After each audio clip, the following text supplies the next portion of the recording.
सिद्धेभ्यः ओम नमः सिद्धेभ्यः यदर्था भावेन प्रमुदितमनादरे दुर्यः क्षणाता सिद्धवर्गी गुणनने समता सुखनिधि लवन्ते सत्पत्य शिवतुकतमाजं किमुतना महावीर स्वामी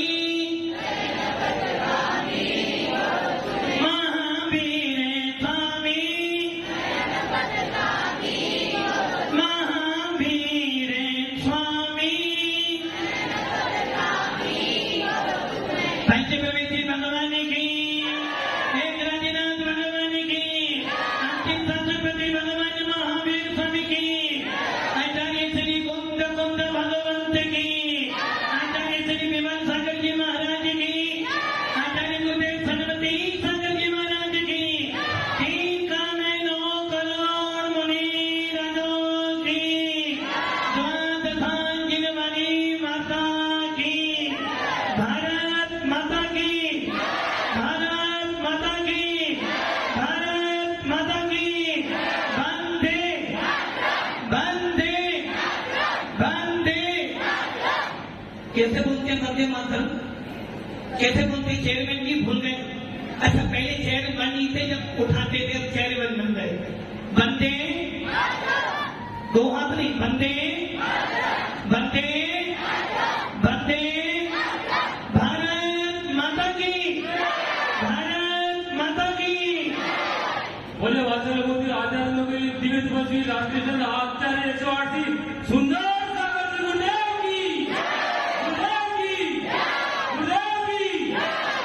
भव्य आत्माओं, अपना अपना बचपन याद करना। पवन जी, अपना बचपन याद करना। आज से 10-8 साल पहले, अथवा जब आप बच्चे थे, जितने बड़े बैठे जब बच्चे थे और जितने यहाँ बैठे जब तुम बच्चे थे, और आज के दिन 15 अगस्त के दिन जब आप बाहर जाते थे तो हर चुनावों पर स्पीकर लगे रहते थे और उनमें से आवाज आती थी, छोड़ो कल की बातें, कल की बात पुरानी, नए दौर में लिखेंगे मिलकर नई कहानी, हम हिंदुस्तानी। सुनते थे, थोड़ा और आगे बढ़ते थे, पीठ पर बैग होता था, और थोड़े आगे बढ़ते थे, क्या सुनते थे? हर कर्म अपना करेंगे, हे वतन तेरे लिए दिल दिया है, जहां भी देंगे, हे वतन तेरे लिए। कि तू भारत माता कह रही है, जान मत दे, जान मत दे, जान देने वाला बैठा हुआ है, जान मत दे, जान देने वाला तो सीमा पर तैनात है। अब मैं आपसे पूछता हूं, चेयरमैन जी, जो सीमा पर फौजी खड़ा हुआ है, आपको जानता है? आपके परिवार का है, आप उसे जानते हो, फिर भी ना तुम जानते हो ना वो तुम्हें जानता, फिर भी तुम्हारे लिए जान देता है। क्यों जान देता है? क्योंकि वो भारतीय है। वो गीत है ना, नन्ना मुन्ना राही हो, देश का सिपाही हो, मेरे संग बोलो जय हिंद जय हिंद। जब आगे बढ़ते थे और आता था भजन, तो वो भारत माता के लिए आप जान मत दो। जान देने वाला सिपाही वहां खड़ा है, जिसको तुम्हारे घर से कोई विरोधन नहीं, उसे तो बस एक विरोधन है कि मेरे भारत पर कोई हमला करेगा तो मुझे उसका मुंह तोड़ जवाब देना है। आप क्या करते हो? घर का पड़ोसी, घर का भाई कुछ बोलता है तो आप उसे मारने पे चले जाते हो। अब फौजी को देखो, वो कहता है, अरे भैया, यदि सीमा पर बलिदान भी दे दूंगा तो कम से कम मेरा भारत तो सुरक्षित रहेगा। आगे बढ़ते हैं, और वो भजन, जिस भजन को सुनने के बाद, जिस गीत को सुनने के बाद गोरे लोग भी झुक गए थे, हे पीठ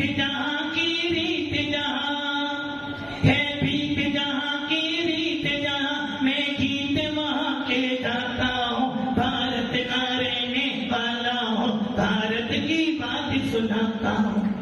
इस भजन को या इस गीत को जब गोरों ने सुना था वो भी समझ गया कि भारत ऐसा ही भारत नहीं है। दुनिया में तो देश जीते होंगे, दुनिया में तो तलवार के बल पर देश जीते होंगे, किंतु ये भारत के तो ऐसे हैं तो दुनिया के दिल को भी बिना तलवार के जीत लेते हैं। और आगे बढ़ो।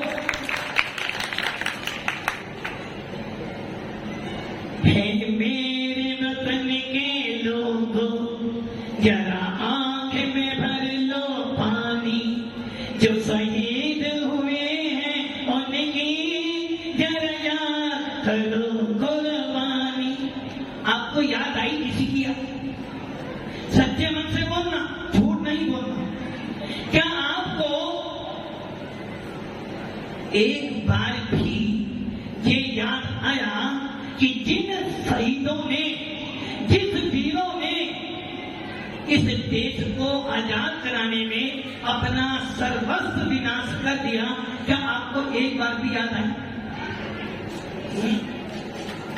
आपने आज अपने घर में सबने खाना खाया, क्या आपको ये याद आई वो फौजी जब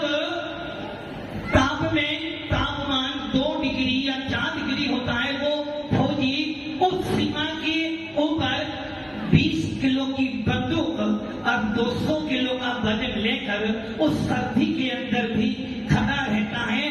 सर्दी गिरे, पानी गिरे, ओले गिरे, फिर भी वो पूरा सावधान रहता कि क्योंकि यदि मेरी तरह जिया सावधान हो गई तो मेरा देश पुनः गुलाम बन जाएगा।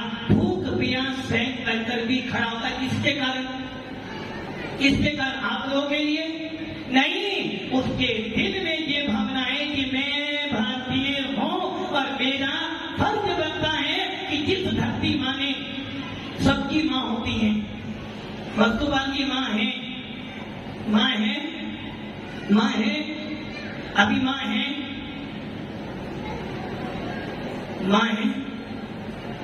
पहले सुनो फिर बोलना। एक माँ जो होती है 2 आंचल से दूध पिलाती है। कौन भी भैया? एक माँ 2 आंचल से दूध पिलाती है और उस दूध को पीकर बच्चा कहता है माँ तूने मुझे दूध पिलाया है, जीते की नहीं मरने के बाद भी तेरा कर्ज नहीं चुका पाऊंगा। यदि एक बच्चा अपनी खाद उतार के भी जूती बना के तो माँ का कर्ज पूरा नहीं किया जा सकता है। ऐसी होती है वो जननी माँ।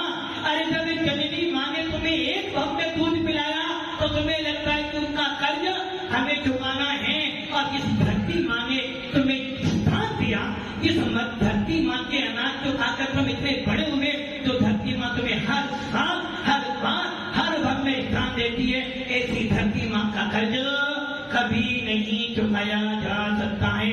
जननी माँ और धरती माँ का कर्ज कभी नहीं चुकाया जा सकता है। माँ है कौन सी माँ? जिसने जन्म दिया उसका तो मूल्य है कि तो जिस माँ ने माँ को धारण किया है उस धरती माँ का भी बहुत बड़ा कर्ज है। भव्य आत्माओं, जब सवेरे सवेरे जाते थे ना, हम जब लोग स्कूल में पढ़ते थे और सवेरे सवेरे जब जाते थे इन भजनों को, इन गीतों को सुनते थे। भले ही आज बहुत सारे गीत बन गए देश के ऊपर, किंतु एक ध्यान रखना, आज भी जो गीत पुराने हैं उनको सुनते हैं तो अंदर का खून खोलता है और लगता है कि मैं भारतीय हूँ। कितने ही नए भजन बन जाए, गीत बन जाए, किंतु जो मिठास, जो अपनापन पुराने गीतों में है, उन गीतों को सुनने के बाद वेदना होती है, वेदन होता है कि मैं भारतीय हूँ। चर्चा करते हैं आपसे और देश की। तिरंगा, तिरंगा क्या है? तिरंगा का एक कपड़ा। तिरंगा क्या है? कौन कपड़ा ही तो है ना। मान लो यदि ये तिरंगा नीचे हो जाए तो क्या होगा? यदि तिरंगा नीचे हो जाए तो क्या होगा? आपका क्या जाएगा? यदि तिरंगा नीचे हो जाए तो आपका क्या जाएगा? कुछ जाएगा क्या? अरे यदि तिरंगा नीचे हो गया तो 140 करोड़ भारतीयों का मस्तक नीचे हो जाएगा। ये वो तिरंगा है जिसके सम्मान में लाखों सर झुक जाते हैं, और जब कोई इसका अपमान करता है तो लाखों सर कट भी जाते हैं। ये वो तिरंगा है। जब तिरंगा फहराते हो, मान लो आप मोदी, आप पीएम बन जाओ, आप पीएम बन गए और आप गए यूएस, और यूएस में गए और आपने देखा कि आपका तिरंगा कहां पड़ा हुआ है? कहां पड़ा हुआ है?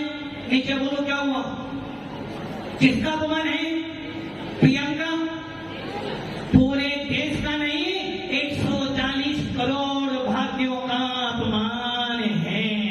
एक ध्यान रखना, एक फौजी जो होता है, एक फौजी लड़ते लड़ते भी मर जाएगा किंतु कभी तिरंगे को नीचे नहीं गिरने देगा।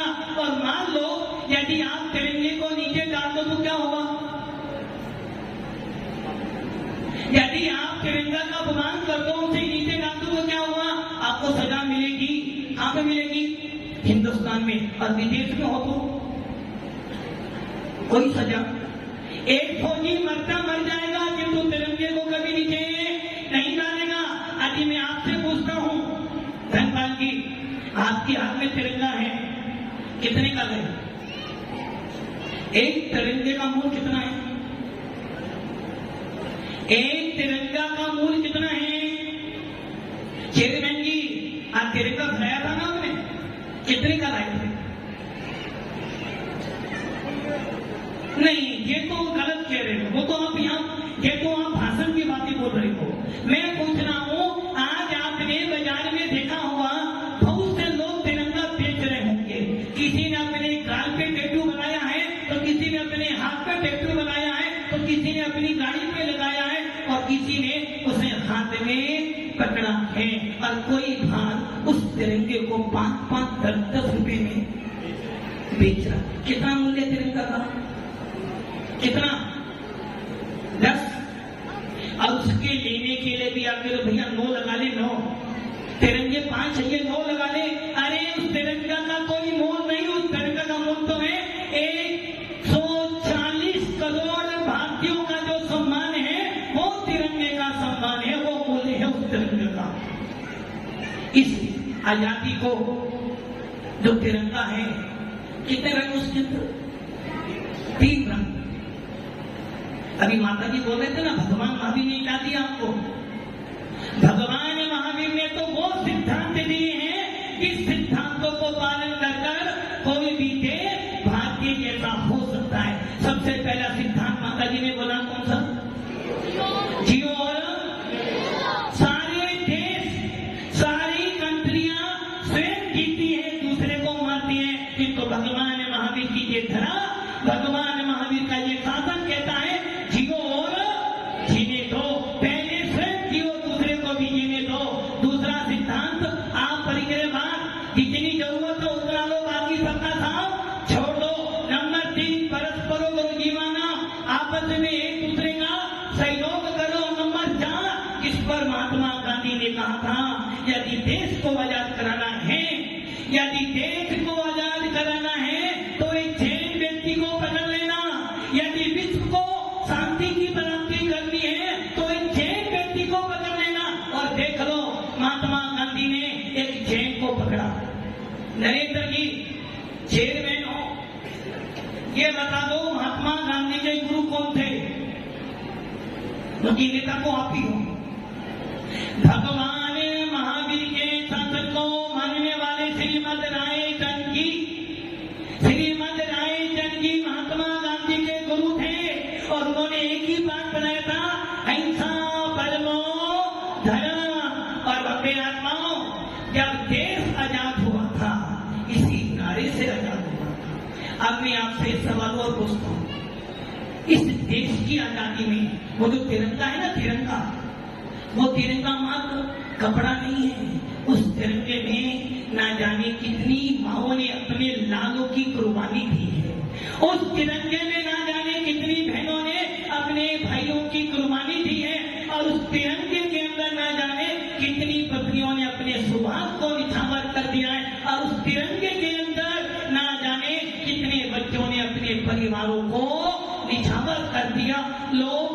कुर्बानी देते हैं पर्व के नाम पर, किंतु ये भगवान महावीर का शासन कहता है कुर्बानी देनी है तो भारत माता के बल पर दे, धर्म के नाम पर पशुओं की हिंसा मत कर।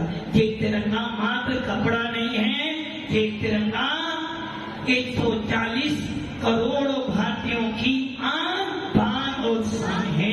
ये तिरंगा पूरे भारतीयों का प्रतिष्ठा का प्रतीक है। ये तिरंगा पूरे भारत की शान को, इज्जत को कायम रखता है। जब तिरंगा फहराता है तो पूरे के पूरे भारतीयों का मस्तक ऊंचा उड़ जाता है। आज भी बाघा बॉर्डर पर जब जाते हो, वह तो नहीं गए, आप गए होंगे, 2 सीमा लगी हुई हैं, एक टोपी वाली और एक बिना टोपी वाली। दोनों के सैनिक खड़े हैं और हर शाम को दोनों मिलते हैं। अरे भैया, ये तो वो तिरंगा है जब लहराता है तो बच्चा बच्चा कहता है मेरा भारत। भव्य आत्माओं, ये तिरंगा खून से मिला है, ये तिरंगा तुम्हारे बलिदानों से मिला है, ये तिरंगा पूरे 140 करोड़ के लोगों ने अपने तन मन धन को दिया है जब ये तिरंगा प्राप्त हुआ है। भारत में कितनी बांटी है? नरेंद्र जी कितनी बांटी है भारत में? बोलो महाराज, हमें तो एक ही बांटी याद है, अब वो बांटी है पंजाब। अच्छा ये बताओ, किसी भारत में कौमी भैया कितनी बांटी है? बहुत सारी बांटी। किसी की लालटेन चलती है, लालू जी की लालटेन चलती है, अभी तेल मिल जाए तो, राबड़ी की तेल दे दे तो लालटेन अच्छी चलती है। और आगे बढ़ो तो मायावती कहती है भैया हाथी मेरा भी, हाथी मेरा साथी। और उसके बाद अभी जाओ मोदी के बाद तो मोदी कहता भैया कमल है तो सब कुछ है, किंतु राहुल गांधी या सोनिया गांधी कहती भैया अभी हाथ है तो कमल है। इतने में बात होती तो थक जाती, किंतु मुलायम सिंह भी कह रहे भैया साइकिल तो भले भेज दो, किंतु कम तो साइकिल ही आएगी। इन सब पार्टियों का अपना अपना चिन्ह है। अब मेरा सवाल आप लोगों से है, यदि मान लो कमल नीचे गिर जाए, कमल नीचे आ जाए, किसका अपमान है? इसका अपमान है, भारत का अपमान है क्या? यदि कमल नीचे आ जाए किसका अपमान है? किसका अपमान है? बीजेपी का अपमान है, मोदी का अपमान है। और यदि हाथ नीचे हो जाए तो किसका अपमान है? सोनिया का अपमान है। और लालटेन भूज जाए तो मोदी का कुछ नहीं जाने वाला लालू दुखी होगा। और साइकिल पेंटर हो जाए तो अखिलेश यादव दुखी होगा। और हाथी ना जाए तो मायावती रोगी। किंतु इन सबके नीचे होने से तिरंगे के ऊपर कोई फर्क पड़ने वाला नहीं, क्योंकि हर पार्टी का अपना अपना चिन्ह है। वो चिन्ह भारतीयों का नहीं है, वो तो पार्टियों का है। जिस दिन तिरंगा नीचे होगा उस दिन भारतीयों का मस्तक नीचे हो जाएगा। कितनी ही पार्टी का व्यक्ति हो, हर पार्टी को अपना चिन्ह प्रिय है। आदि यहाँ पर आज राजस्थान में सीएम जी, यदि मोदी जी आएंगे तो सीएम को जाना पड़ेगा और मोदी को भी क्या करना पड़ेगा। कितना ही मोदी बीजेपी के हो या सीएम की कांग्रेस को, जब तिरंगा फहराएगा तो सबकी पार्टियां एक तरफ और तिरंगा सबके लिए एक होगा। हम तिरंगे से बने हैं, किसी पार्टी से नहीं बने। हम तो उससे बने हैं इसके बदौलत ये मस्तक, ये भारत आज भी हिमालय जैसा ऊंचा दिखाई देता है। भव्य आत्माओं, आपको मैं ये बता दूं, कोई आपसे पूछ ले, आजादी मिली, आजादी मिली, सिखों ने अपना योगदान दिया, सिखों ने अपना योगदान दिया, मुस्लिम ने अपना योगदान दिया, हिंदुओं ने अपना योगदान दिया, जैनियों ने क्या दिया? क्या दिया जैन? आपसे कोई पैसा दिया? अरे इसलिए कहता हूं, देखो लोग तुमसे पूछ ले भाई आजादी में आपने क्या किया? हर संप्रदाय ने अपना अपना साथ दिया, सहयोग करा। जैनियों ने क्या किया?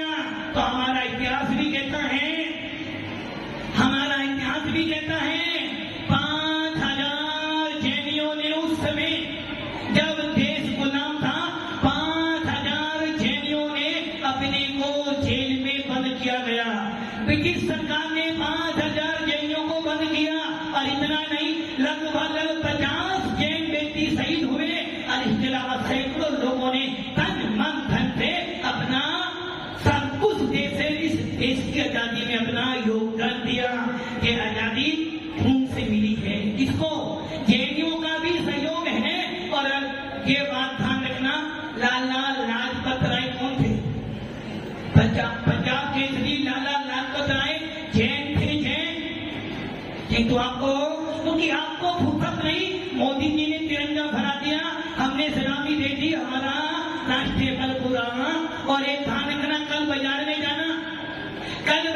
जाना, कितने तिरंगे नाली में सड़क पर पड़े मिलेंगे। यदि मिल जाए तो उठा के रख देना, यदि उठा के रखोगे तो लोग कहेंगे नहीं, सच्चा भारतीय है। हमारा देश तो इतिहासों का देश है, हमारा देश तो इतिहासों से भरा पड़ा है। सारी कंट्रियों का इतिहास होगा, किंतु हमारे देश का इतिहास तो बहुत लंबा चौड़ा है। ये तो वो देश है जिस देश में पिता के वचन को निभाने के लिए 14 वर्ष का वनवास स्वीकार कर लेते हैं। हमारा देश तो उन वीरों का है जो अपने बच्चे को मारकर भी अपने स्वामी को बचाती ऐसी मान्यता है। इसने अपने बच्चे को मारकर भी महाराणा प्रताप को सुरक्षित रखा। और हमारा देश तो उन वीरों का है, यदि माता पिता अंतिम हो जाए तो हमको पूरे भारत की यात्रा भी कराता है। ऐसा हमारा हम लोग कौन है? भारतीय हैं, कीर्ति की भारतीय हैं, गौरव है। यदि मान लो तुम्हारे हाथ में तिरंगा है और एक तिरंगा अमित भैया के हाथ में है, दोनों जा रहे हो, रास्ते में तुम्हें 10-12 कौन मिल जाए? कौन? बंदूकधारी मिल जाए, बोले कौन हो? भारत माता की। अभी यदि तुम्हें अब जय बोली तो तेरा सर बोलो, क्या करोगे? अमित जी क्या करोगे?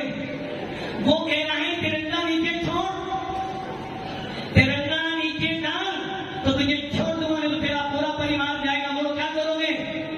तिरंगा ऊपर रखोगे, छोड़ दोगे? अब सोच लो, वो फौजी, जिस फौजी को 4 गोली लग चुकी है और उससे कोई ये तिरंगा निकाल दे, वो कहेगा भैया सर कटा सकते हैं किंतु सर झुका नहीं सकते हैं। इसलिए भारतीय हो, अपने भारत पे गौरव रखो। और एक ध्यान रखना, विदेशी वस्तुएं लाओगे तो पुनः गुलाम बनोगे। आज भी गुलाम हो, हम सब विदेशी वस्तुओं के गुलाम बन चुके हैं। यदि वास्तव में स्वतंत्रता चाहिए तो स्वदेशी वस्तु अपनाओ। हमारे भारत में हर चीज की कमी नहीं है, हर चीज हमारे भारत में है। मात्र 2 चीज करनी है, एक आपस में मिलन से रहना है और एक दूसरे के साथ में प्रेम का भाव। तिरंगे में 3 रंग थे, पहला रंग कौन था?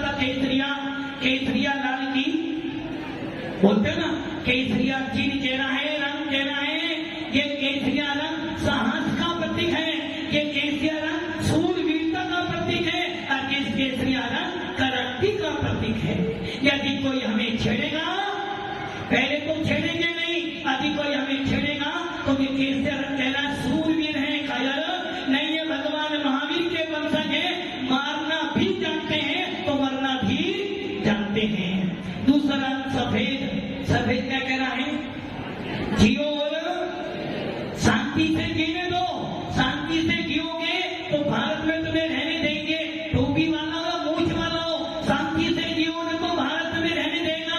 और यदि हमारी शांति में दखल डालोगे तो केसरिया रंग भी तुम्हें छोड़ने वाला। और अंतिम रंग है हरा, वो क्या कह रहे हैं? मेरे देश से प्रेमियों आपस में प्रेम करो। वो हरा रंग कह रहा है, सबको गले लगाओ, सबका हाथ पकड़ो। कोई हाथ बढ़ाए तो गला लगा लेना और कोई हाथ काटे तो क्या कर देना? किसके लिए? परिवार के लिए नहीं, अपने देश के लिए, अपने साधु संतों के लिए। भव्य आत्माओं, बहुत अच्छी धरती मिली है, जिस धरती पर साधु संत मिलते हैं, जिस धरती पर इस भारत में हर संप्रदाय का व्यक्ति रहता है और अपनी अपनी पूजा भक्ति करता है। इसलिए ये भारत पूरे विश्व का विश्व गुरु है, जहाँ हर संप्रदाय का आदमी रहता है। नमाज भी पढ़ता है तो गुरुबानी भी सुनता है, नमोकार मंत्र भी बोलता है तो गायत्री मंत्र भी बोलता है। सब कुछ करो चलेगा अब तक जब तक भारत के प्रति समर्पित रहोगे। तो हम भी सब भारतीय हैं, भारत के प्रति, राष्ट्र के प्रति समर्पित हैं। ओम नमः